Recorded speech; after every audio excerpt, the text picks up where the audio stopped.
Let's talk about the dermal filler dissolving process. So sometimes it is just best to dissolve your filler. Taste change, trends change, your face changes, and sometimes we can have issues with older dermal filler or filler migration where you just want to really get rid of it and give yourself a clean slate. Filler will last a lot longer than we expect it to, i.e., what the box says, is what I like to say.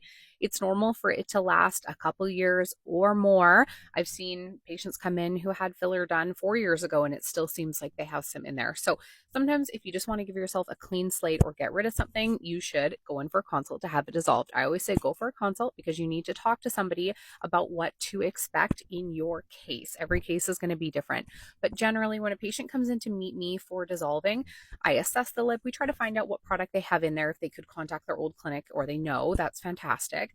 But the dissolving process is one that you need to be prepared for. You are going to swell and you are probably going to bruise. So you basically want to book it when you don't have a lot going on.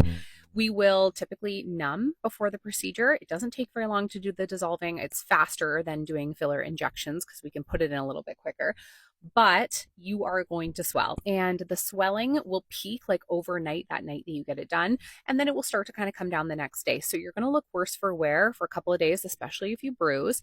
I typically will then get the patient back in after 1 week to check the area, see how things are looking, see if the lumps or bumps are gone, or see if the migration is better, or see if we've just gotten them back down to what would be more their normal resting state.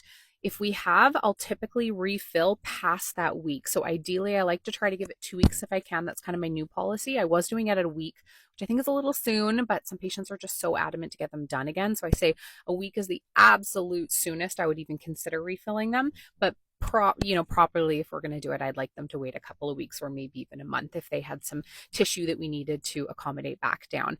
The dissolving process does sting. I will be honest when I say that. We numb you, so the poke of the needle doesn't hurt that much, but the product itself does burn a little bit, different than typically your dermal filler when you get your lips filled. That usually has some lidocaine in it, so it's more comfortable. But the hyaluronidase, which is what we use in Canada here, does sting. So it hurts, but you get it over with nice and quick. Be prepared for swelling, bruising. They're going to come up and then they're going to come down and then reassess it a week. Sometimes people need to do the dissolving process more than one time, depending on how much product they have in there, how old it is, how migrated it is. Those kind of factors can change it. But I would say at least one session of dissolving, and clinics will charge differently for this as well. So go in for a consult if you don't like the way your filler looks.